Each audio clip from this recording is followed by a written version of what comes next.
7가지 심리게임, 거부형 회피, 애착을 가진 사람들이 당신을 곁에 두고 싶어 하면서도 그것을 인정하지 않을 때 하는 행동들입니다. 그들은 절대 대놓고 말하지 않습니다. 당신이 보고 싶다거나, 당신을 원한다거나, 당신을 잃을까봐 두렵다는 말들을 말이죠. 회피형 사람들에게 서 있는 그대로의 진심을 듣기란 하늘의 별 따기입니다. 대신 여러분이 보게 되는 건 아주 이상하고 일관성 없으며 혼란스러운 행동들일 겁니다. 마치 여러분의 마음을 가지고 장난치는 것 같은 감정의 줄다리기가 이어지죠.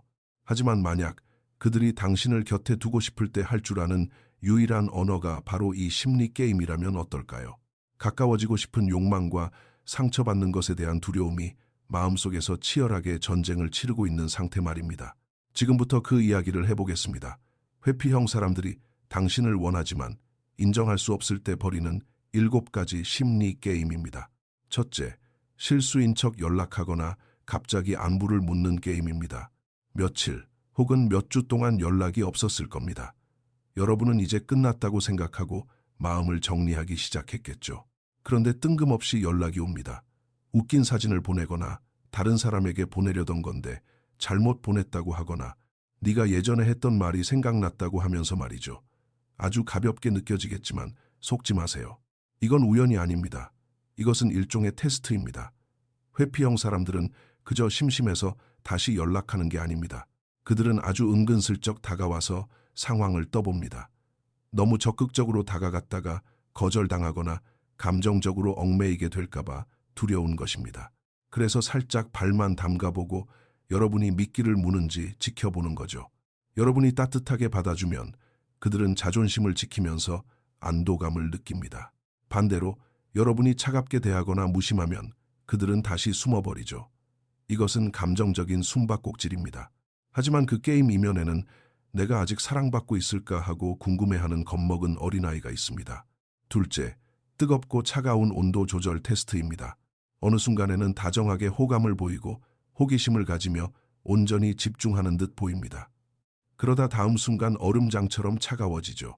회피형 사람들은 온도를 조절함으로써 상대와의 거리를 유지합니다. 너무 가까워졌다고 느끼거나 감정이 커지고 친밀감이 깊어지면 뒤로 물러납니다. 하지만 거리가 멀어져서 여러분이 너무 멀리 떠나버릴까봐 두려워지면 다시 관계를 데우기 위해 다가옵니다. 이건 감정을 들킬 위험 없이 거리를 조절하기 위해 만들어진 시소 같은 역학관계입니다. 그들이 여러분을 신경 쓰지 않았다면 이런 행동조차 하지 않았을 겁니다. 이 게임은 곁에 있고 싶다는 말을 하지 않고도 곁에 머물기 위한 그들만의 방식입니다. 전등 스위치를 켜고 끄듯 애정을 조절하죠. 그들이 잔인해서가 아니라 그것이 그들의 자기 방어 방식이기 때문입니다. 여러분은 그들의 감정 온도 조절기가 되어버립니다. 중심을 단단히 잡지 않으면 끊임없이 자신을 의심하게 될 겁니다. 내가 뭔가 잘못했나? 우리가 통한다고 느낀 건 나만의 착각이었나 하고 말이죠. 착각이 아닙니다. 여러분은 그저 다가왔다, 도망치는 게임에 휘말렸을 뿐입니다. 생존 모드로 작동하는 사랑인 셈이죠. 셋째, 넌 필요 없지만 주변을 맴돌겠다는 환상입니다. 회피형 사람들은 자신의 독립성을 자랑스럽게 여깁니다. 나는 아무도 필요 없어. 혹은 난 혼자서도 잘 지내라고 말하곤 하죠. 그럼에도 불구하고 여러분은 일상 곳곳에서 그들의 디지털 흔적을 발견하게 될 겁니다. 소셜미디어 스토리는 다 보면서 메시지에는 답장하지 않습니다. 게시물에는 좋아요를 누르면서 개인적인 연락은 무시하죠. 겹치는 지인들을 통해 소식을 묻기도 합니다. 그들은 책임은 지고 싶지 않으면서 연결고리만 유지하고 싶어 합니다. 관계에 헌신하지 않으면서 존재감만 알리고 싶어 하죠. 이렇게 주변을 맴도는 것은 여러분의 궤도 안에 머물기 위한 그들의 방식입니다. 아주 수동적인 형태의 친밀감입니다. 대놓고 가까워지는 건 감당할 수 없지만 아직 널 놓아줄 준비도 안 됐어 라고 말하는 것과 같습니다. 당하는 사람 입장에서는 미칠 노릇이죠. 그들의 침묵이 그 어떤 말보다 더 크게 울려 퍼지니까요. 하지만 이것이 바로 그들이 조용히 멀리서 보이지 않게 애착을 유지하는 방법입니다. 넷째, 상대를 밀어내는 역심리입니다. 이것은 그들이 쓰는 가장 교묘한 수법 중 하나입니다. 그들은 여러분이 더 다가오기를 바라면서 오히려 여러분을 밀어냅니다. 앞뒤가 안 맞는 것 같지만 사실입니다. 그들의 머릿속에서는 거리를 두는 것이 곧 안전을 의미합니다. 그래서 직접적으로 애정을 확인받으려 하는 대신 일부러 차갑게 굴거나 관심 없는 척하거나 심지어 트집을 잡기까지 합니다. 오직 여러분이 자기를 쫓아오는지 확인하기 위해서요. 그들은 이렇게 말할 겁니다. 우리는 서로 맞지 않는 것 같아. 혹은 넌 나보다 감정적으로 더 잘해줄 수 있는 사람을 만나는 게 좋아. 그 말을 들으면 한편으로는 참 솔직한 사람이네라고 생각할 수 있습니다. 하지만 다른 한편으로는 묘한 조종을 당하는 느낌을 받게 되죠. 왜냐하면 그런 말 뒤에는 항상 기대를 품은 정적이 흐르기 때문입니다. 여러분이 반박하고 그들을 위해 싸우고 떠나지 말라고 애원하는지를 가만히 지켜보면서 말입니다. 여러분의 그런 반응은 그들이 먼저 곁에 있어 달라는 말을 하지 않아도 여러분이 여전히 그들을 신경 쓴다는 확신을 줍니다.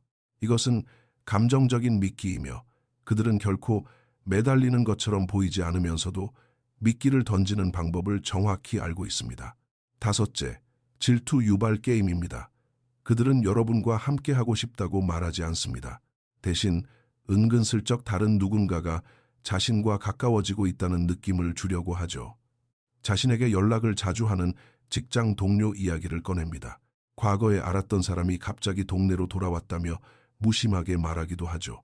심지어 여러분의 호기심이나 질투심을 자극하기 위해 치밀하게 계산된 사진을 소셜미디어에 올리기도 합니다. 왜 그럴까요? 그들에게 질투란 감정적 투자의 증거이기 때문입니다. 여러분이 반응하면 화를 내거나 불안해하거나 소유욕을 보이면 그들은 그것을 애정의 확인으로 받아들입니다. 아, 네가 아직 날 신경 쓰고 있구나. 아직 날 원하고 있네. 난 여전히 너에게 중요한 사람이구나 하고 말이죠. 그러면서도 의도적으로 그런 행동을 했다는 사실은 부정할 겁니다. 그냥 일상을 공유한 것뿐이야. 네가 예민하게 반응하는 거야 라고 하겠죠. 하지만 이것은 아주 정교하게 만들어진 감정 게임입니다. 여러분을 괴롭히려는 것이 아닙니다. 간접적인 방식을 통해서라도 사랑을 확인받고 싶어 갈구하는 것입니다. 여섯째, 최소한의 노력으로 최대한의 효과를 내는 전략입니다. 회피형 사람들은 애정 표현이나 헌신에 있어서 아주 최소한의 노력만 기울이는 경우가 많습니다. 하지만 여러분을 잃을지도 모른다는 두려움이 생기면 여러분이 감정적으로 관계의 끈을 놓지 않을 만큼 딱 그 정도의 애정만 던져줍니다. 일주일간의 침묵 끝에 다정한 메시지 하나를 보내거나 며칠 동안 무시하다가 짧게 전화를 걸기도 합니다. 농담으로 포장된 칭찬을 던지거나 여러분에게 희망을 불어넣기 위한 아주 작은 관심의 부스러기들을 뿌려두죠. 이것은 일반적인 의미의 조종이 아닙니다. 생존 본능입니다. 그들은 여러분을 원하지만 감정적으로 의존해야 하는 대가를 치르고 싶지는 않은 겁니다. 그래서 그들은 아주 미세한 자극을 통해 영향을 미칩니다. 여러분이 완전히 돌아서지 못하게 문을 조금 열어두고 자신의 존재감을 아주 조금씩만 주입하는 거죠. 여러분은 마침내 그들이 마음을 연다고 생각할지 모르지만 그 상태는 거의 유지되지 않습니다. 다시 너무 가까워졌다고 느끼는 순간 그들은 사라져 버릴 테니까요. 여러분을 좋아하지 않아서가 아닙니다. 친밀함이라는 것 자체를 두려워하고 믿지 않기 때문입니다. 일곱째, 침묵의 의리 게임입니다. 이 행동은 뒤에서 조용히 일어나기 때문에 가장 알아채기 어렵습니다. 그들이 헷갈리는 신호를 보내고 감정적으로 거리를 두고 연락이 들쭉날쭉함에도 불구하고 여러분은 그들이 완전히 떠나지 않았다는 걸 직감적으로 느낍니다. 그들은 다른 사람과 진지하게 만나지도 않고 여러분을 완전히 끊어내지도 않습니다. 그들은 아주 조용하게 의리의 끈을 유지합니다.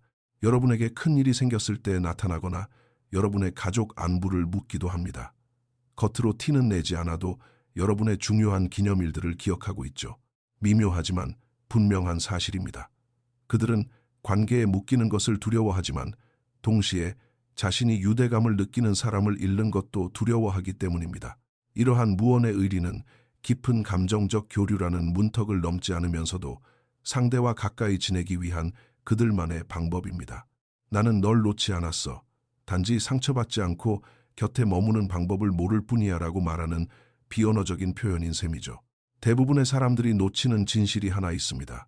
회피형 사람들은 피도 눈물도 없는 냉혹한 사람들이 아닙니다. 그저 잔뜩 겁을 먹은 것뿐입니다. 그들의 애착 시스템은 누군가와 가까워지는 것은 위험하다고 경고합니다.